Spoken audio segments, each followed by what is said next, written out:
Please welcome Tony Frank, Chancellor of the Colorado State University System.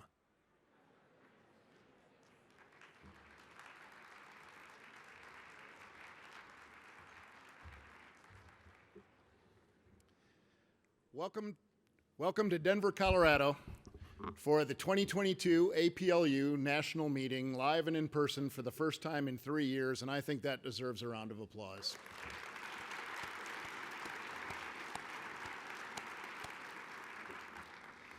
To Mark and Mark's team and all the people who work so hard to put on these events, know that you have our thanks in advance for all your hard work to make this work for all of us. So, welcome on behalf, I'm Tony Frank, I'm the Chancellor of the Colorado State University System, and on behalf of my colleagues at all of the campuses of the University of Colorado System, the Colorado School of Mines, and the campuses of the Colorado State University System, our state's land-grant university in Fort Collins, CSU Pueblo, a regionally comprehensive Hispanic serving institution, and our online institution, CSU Global Campus. We wish you welcome here to Denver and to Colorado. Some of you know from the tours over the last couple days, we just opened another campus here in Denver, our Spur campus. For those of you who weren't able to make it out, we hope you'll be able to get out there and take a look at it. It's 3 buildings, one dedicated to each of the following: food, water, and health. It's a K-12 facing set of buildings, and it's anchored in the principle that if we all in higher ed interact directly with K-12 students, we'll be able to inform many more of them that there is an affordable pathway to college for everyone, and inspire many more of them to take advantage of that opportunity at wonderful institutions like all of yours. We gather at a meeting like this to listen to each other, to ask questions like, what should we be trying? What's working? What's not working? What's on the horizon? And we take time out of busy schedules to do that, to ask those questions and to listen to the answers. Because let's face it, we're all hopelessly dedicated to the promise that education offers to the next generation. And we believe deeply that the great global challenges of our time will only be solved through human creativity, the type that is unlocked by experiences at the sorts of institutions we have the privilege of leading. So again, on behalf of my colleagues throughout Colorado State, the University of Colorado, and the Colorado School of Mines, we all hope that the next several days are educational, inspirational, and productive. Welcome to Denver and to Colorado. Thanks for being here.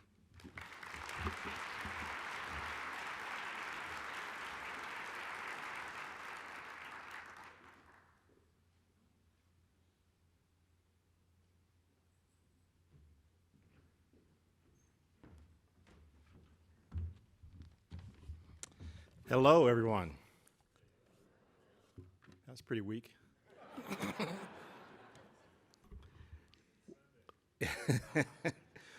Welcome to our first in-person annual meeting since the pandemic began and ended, hopefully.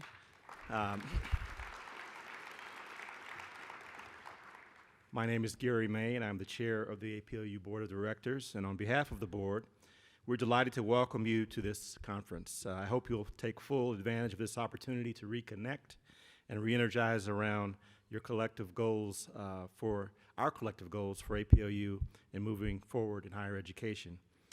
I appreciate this year's theme, which is Future Forward.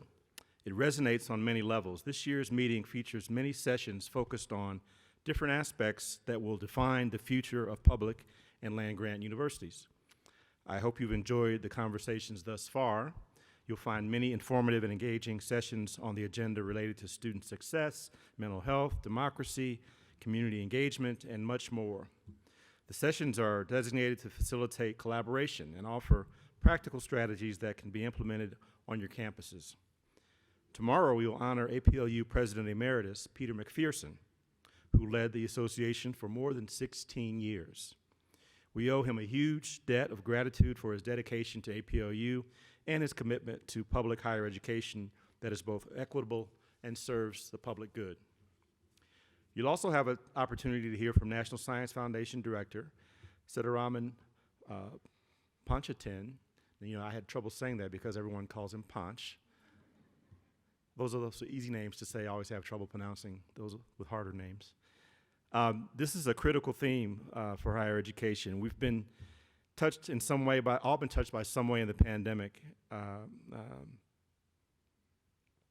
by social unrest, extreme weather as well, and other aspects of climate impact, and many other challenges around the globe. This has only reinforced the crucial role our institutions play in society. More than ever, higher education is called upon to serve our communities and to help solve national and global problems. APLU is well positioned to harness our collective strengths and advance our shared priorities that will serve our students, our communities, and far beyond. I encourage you to share and learn from each other about how we can address both challenges and opportunities. I think we'd all agree that we'll accomplish much more on behalf of higher education when we collaborate and when we share best practices. So take that time to connect with colleagues from across North America. Now let me return again to our theme, Future Forward. We're moving into the future with a new leader. APLU's new president, President Mark Becker's first annual meeting is this meeting. Mark brings a strong track record of success in fostering equity and student success. During his tenure as president of Georgia State University, he helped the institution become a national leader in higher education, innovation, driving massive gains in retention and degrees awarded, and eliminating equity gaps. Mark has spent his entire academic and professional career at APLU member institutions, studying or working at a total of 8 APLU universities. So he has a deep commitment to the association and a keen understanding of our institution's needs and challenges. We're very fortunate to have him, and I know he'll build on the impressive legacy and impact of APLU. So now please join me in welcoming APLU President Mark Becker. Mark.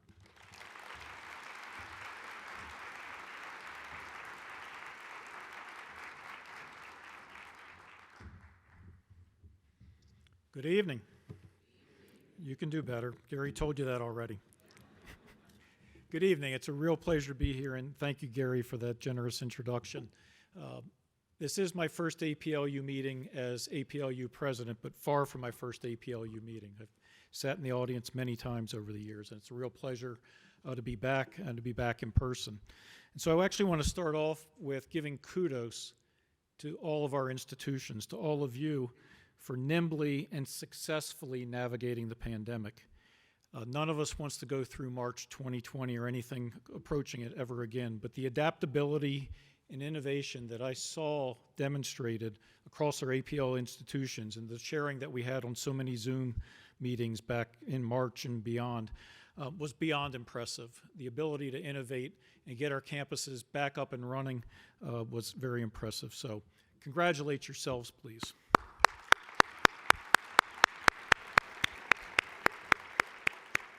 I have a special kudos to all those faculty, staff, and students who had a role in the research and development that made the mRNA vaccines and the antiviral therapies that made it possible for us to actually be in person again. I hope everybody appreciates the scientific and technological breakthroughs that bring us to this moment are beyond extraordinary. There had never been an mRNA vaccine before, and the first ones were safe and efficacious, which was the promise of the science and the technology that had never been deployed before COVID-19 arrived. So kudos and thanks to all of you, and take it back to your colleagues and share with them those whose research over the years, because this work has been going on for decades, it's just been super, and we should all be proud of the role of our universities and the research that is done that makes innovation and advances like what's been shown with the mRNA vaccines and the antivirals happen. Next, I want to join my predecessors in thanking Gene Middleton and the APLU team for getting us up and running again. 3 years with no meeting, a few cobwebs, a lot of new folks, a lot of APLU staff at their first meeting, and we're in person, and they've done a fantastic job. So please give them a round of applause.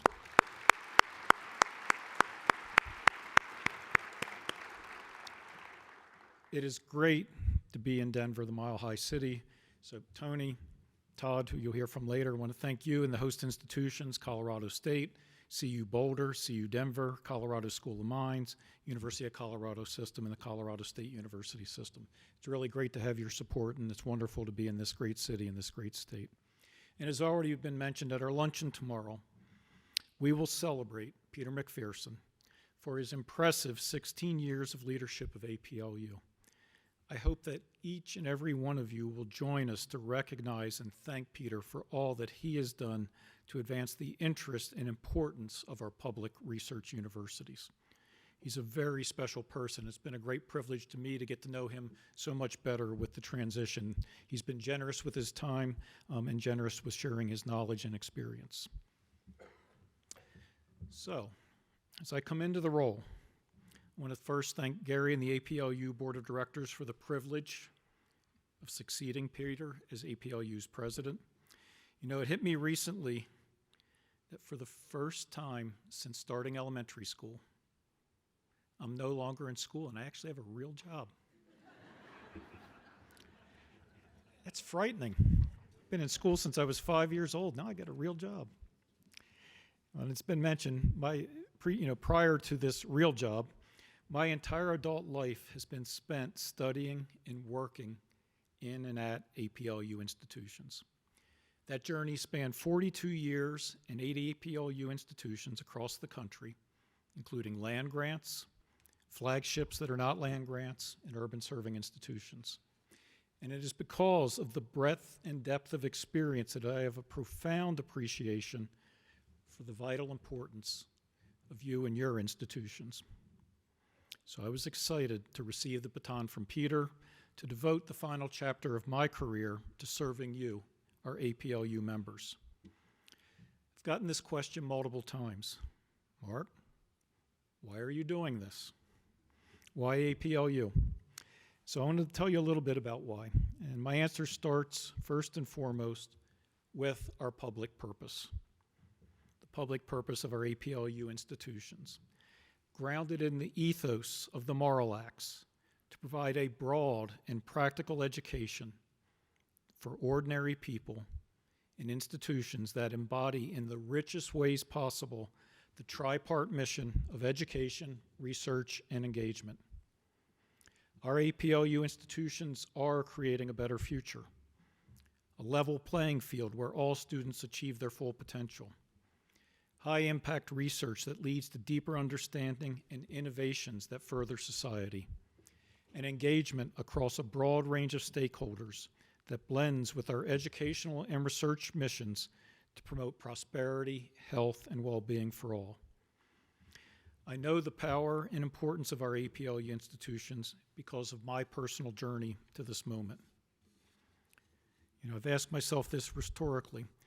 How did a high school student who was disinterested and did the minimum to get by end up becoming a professor at an APLU university, dean, provost, president, and now president of APLU? Well, the answer is not personal. The answer is in what our APLU institutions do. Starts with access to affordable, high-quality education. My parents were the children of the Great Depression. They knew what it was like to be hungry, and they were adamant that a college degree was the path to a better life than what they had been able to live. Next is the power of professors to change lives. The most powerful thing that any professor can do, whether more metaphorically or for real, is tap a student on the shoulder and say, have you thought about law school? Have you thought about becoming a doctor? Have you thought about becoming an engineer? In my case, it was 3 math professors. I don't know whether they colluded or did this independently of each other, but have you thought about becoming a professor? So it was off to grad school.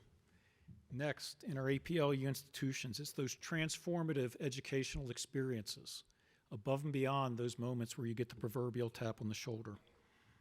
And like so many first-generation students, I had a serious case of imposter syndrome. It was in grad school that transformation from student to scholar, incredibly powerful, happened for me. And I found that I belonged in the academy, that this was a place that I belonged, that I was not an imposter, and that I could be here. Turns out for a long time. And then as a professor, and I will say this now, it's probably the best job in the world. Students, research, the opportunity to engage in so many different ways. Every person in this room faculty and staff, administrators, we all need to appreciate the privilege that we have of working day in and day out with amazing people. It is truly special. And it's what happens in our universities day in and day out, year round. In spite of all the stresses, it is a great privilege. Serendipity. Now, when you say serendipity, particularly for someone with a STEM background, you immediately think to all those scientific discoveries and breakthroughs where they were going down one road and all of a sudden something went wrong and it turned out to be the light bulb or the great breakthrough. But in my case, serendipity happened in a really weird way. I got put on a committee. My world changed when serving as an associate professor on a university committee that was formed to advise then University of Michigan President James Duderstadt. And the way I remember it is President Duderstadt called us together because in his view, in his vision of the time in the 1990s, that shifting public priorities were threatening the future of public higher education.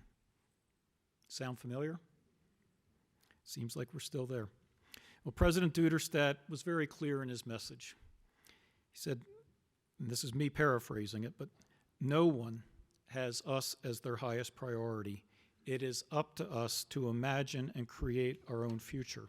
And it was then and there that I began imagining a new future for myself, of leaving the professoriate because higher education had vaulted my brothers and I into a world that our parents had never experienced. I wanted a seat at the table to do what I could to protect and expand that opportunity for future generations. So it was from there, with the support of a couple of extraordinary mentors, that I ventured onto the path to becoming a university president. Now, I was an associate professor at the time, so it was not immediate. It took 15 years, but I got my seat at the table as president of Georgia State University. Didn't start in a pandemic. Instead, I started in a financial crisis. They took $40 million out of the budget in my third month. It was interesting times.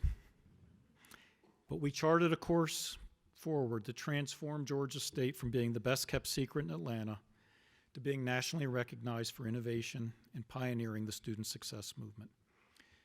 And when I stepped down at Georgia State, I thought I was done. I thought I had achieved my career goal of getting a seat at the table to help determine the future of public higher education. And then on a Sunday afternoon, it happened all over again. Mark, have you thought about APLU? Well, my answer to why am I doing this, why APLU, it started with our public purpose, our ability to change lives, including my life and the lives of so many of you, if not every single one of you in this room. And it continued with my personal experience of leading transformative change at an APLU member institution. So it is this moment, at what I would argue is an inflection point for higher education, in which we are viewed, our public higher education institutions, as essential to society. And I've come from Washington, so I bring you this directly from the Hill, in need of deep reform. So where I am fortunate to have the opportunity to sit at the table with you, because APLU's power and strength is rooted in you, our APLU members, who are engaged in leadership and transformative work. Every APLU institution is striving to change and improve lives, and together, learning, sharing, innovating, advocating, together through APLU, our land-grant and public research universities are an unstoppable force for good. From our founding, we have been through world wars, we've been through 2 global pandemics, we've been through the Great Depression, the financial crisis, and a recession, but we are an unstoppable force for good. So it is my responsibility to work with the fantastic APLU team to make certain that APLU provides extraordinary value and benefits to you, your institutions. And having spent my adult life at APLU institutions, I'm excited and energized to partner with all of you to do big things, to do great things, to be that force for positive change that will see our nation through challenging times. And this moment demands that we do big and great things.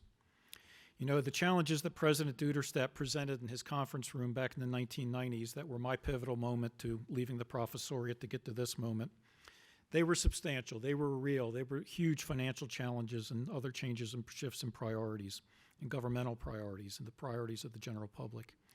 And perhaps it always feels this way, but today the challenges feel even more daunting, therefore present an even greater calling for all of us. We are emerging from a global pandemic that has killed more than 6.5 million people worldwide. Our democracy has been shaken in ways none of us has experienced ever before. And the public trust and confidence in the value and importance of higher education is lower than I have ever seen it. So I accepted the presidency of APLU to have the opportunity to have a seat at the table with all of you, to work with you to to advance our shared student success agenda so that the playing field is level for all of our students, so that every student enrolls in our institutions and expects to graduate and achieve their full potential, and to work with you to secure the support of the federal government to further advance these efforts, to advocate with you and support your work in the cutting-edge research that is so vital to the advancement of our society, such as the work I cited earlier in the mRNA vaccines, but across all areas of research and scholarship to advance our society.